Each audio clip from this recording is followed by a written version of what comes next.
Xana Kernodle and Ethan Chapin. The man charged with murdering these students last November, Brian Kohberger, is going to be back in court very soon, in just under 30 minutes or so. And the hearing about this is really going to determine how we can bring you coverage of this case moving forward. What's up, guys? True Crime King back. How we doing on this Saturday morning? Hope everybody's doing okay. All right. So apparently there's going to be a camera ban, or might be. I haven't watched the video yet, but I hope not. Right? We all hope not. I mean, I want to see the trial, right? And I'm sure you guys do too.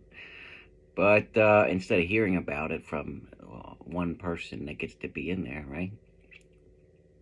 But let's see what they got to say. Here we go. As it moves toward trial later this year, Brian Kohberger is asking Judge John Judge to ban cameras from the courtroom. The media has formed a coalition, and that includes us here at Law and Crime, and we are asking that cameras be allowed. Yeah. Also asking that the gag order in the case be vacated so we can bring you information about the case. The state and the prosecution want that gag order to remain in place. We have a great panel to answer your questions today. I don't mind the gag order being in place until the trial, because it's already been in place this whole time, right?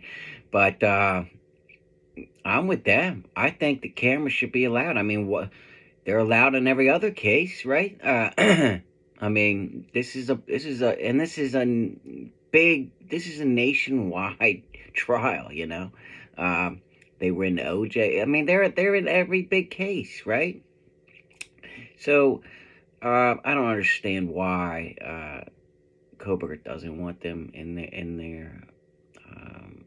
Maybe because he is accused of murdering these guys, and he doesn't want his face all over the media. But I could give it. I'm trying to not cuss anymore because of the YouTube. But yeah, I don't care how Kohberger feels, to be honest with you, right? But Bobby Chacon is a retired FBI agent and lawyer. Joseph Scott Morgan is a forensic death investigator and the host of the Body Bags podcast. And Michael Bryant is an attorney and host here at the Law and Crime Network.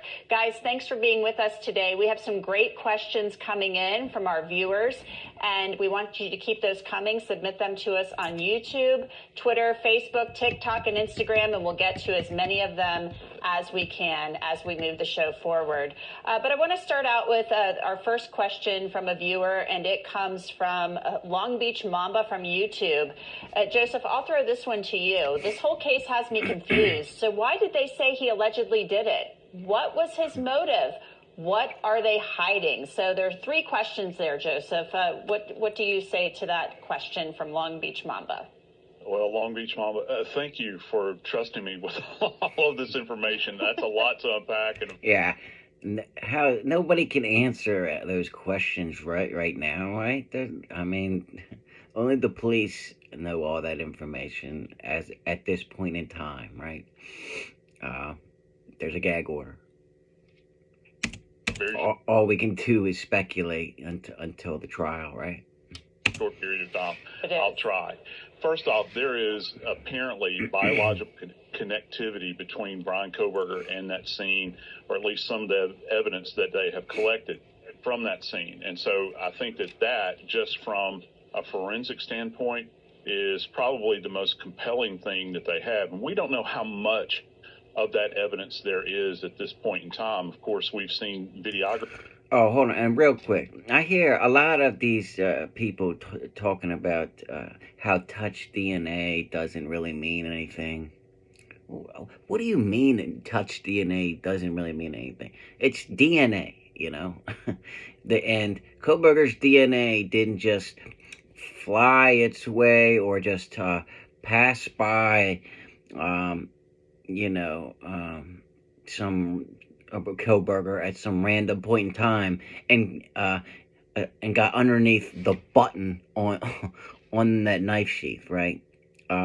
You have to actually touch it, okay? And I'm sure there was only one person's DNA underneath the button that opens and closes the sheath, right?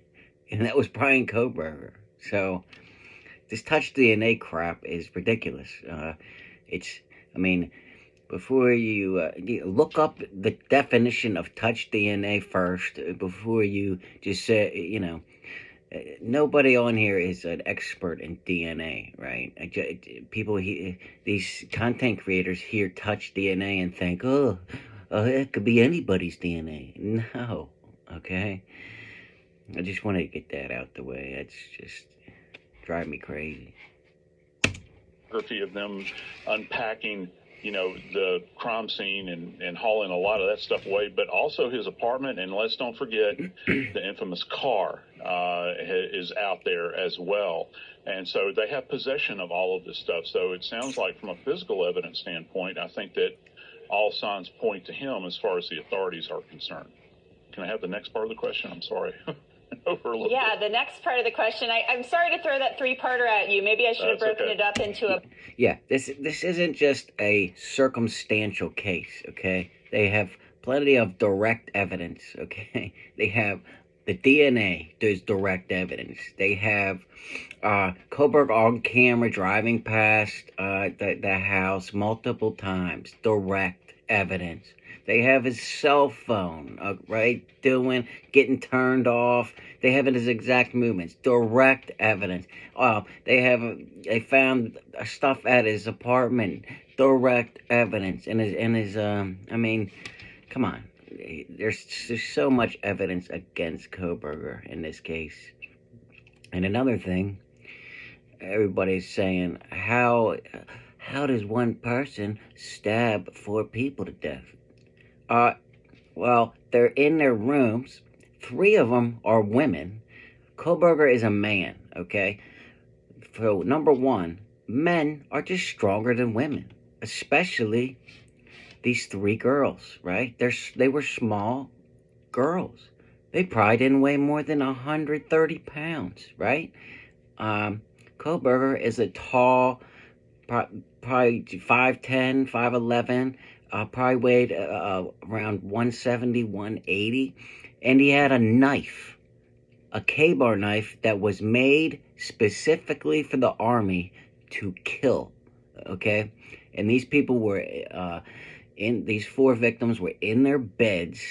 They were probably, most likely, surprised, right? And most of them are way smaller, and they're women. And guys, it's just a fact.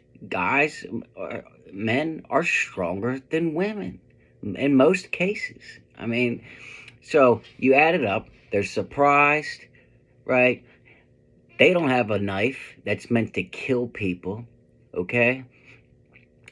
And Kohberger is just bigger and stronger. I mean, and then people are talking about the visual snow. That's bullshit, right? He can drive fine. There's nothing on his driver's license that says he can't drive, obviously, because of visual snow. So he doesn't even wear glasses. Kohberger doesn't even wear glasses. And you guys are talking about visual snow. That's totally ridiculous, okay?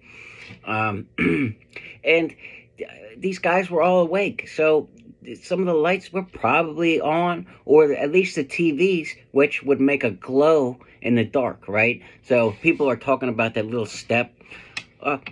Even if it was pitch black, that little step in there, he takes. Like I said, he's huge. He's tall. He takes long steps. He might have even just walked right over the step, and it might not even have bothered him, right? Or even if he did hit the step, and let's just say he did fall down, he would get right back up, right? I mean, that step is a non-issue, okay? So, yeah, it's for me, it's easy to see how Kohberger could stab 4 people. Okay, I don't know why so many people can't understand that. And then on the cherry on top of it, Dylan only saw Kohberger. Dylan didn't see anybody else. Okay, she saw one person with a mask and described Kohberger to a T. Walk past her and walk out the slider. She didn't see anybody else walk out the slider, right?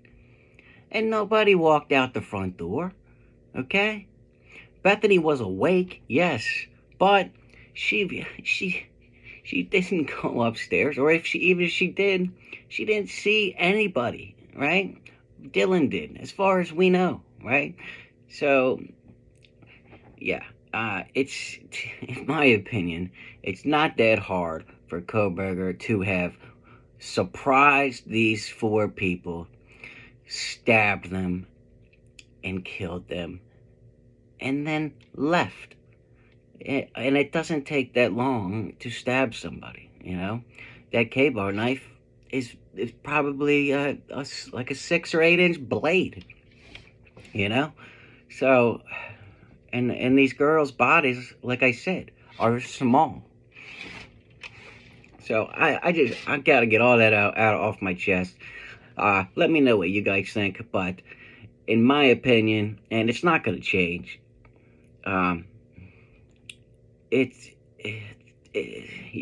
he could have done this very easily by himself with that knife, with the mindset that he's going to go in and kill these people. And they were all surprised. They had no idea someone was coming. They were in bed, right? I mean, Xana and Ethan might even been eating or whatever at the time. Okay, so that's just my 2 cents. A bunch of them, but what was his motive? Joseph, and I guess they don't know if the cameras are going to be banned because the media has formed a coalition. So I guess now they're just going into questions. I'll see how he finishes a couple more questions. We really don't know a lot about what the prosecution believes was behind this. No, I don't. And, I don't know that anybody outside of that investigative bubble really knows at this point in time. And everything that we say is highly speculative. Exactly. Only the police and the attorneys know all the details, right? And exactly what he just said. Everything that everybody else says is highly speculative, right? We only know a few of the details, okay? But even with that, everything I just said is totally possible and probably happened, okay? So, I mean, I wouldn't be surprised if there was maybe somebody else, but he could have done this himself with a knife in the mindset, and he's just bigger and stronger, okay?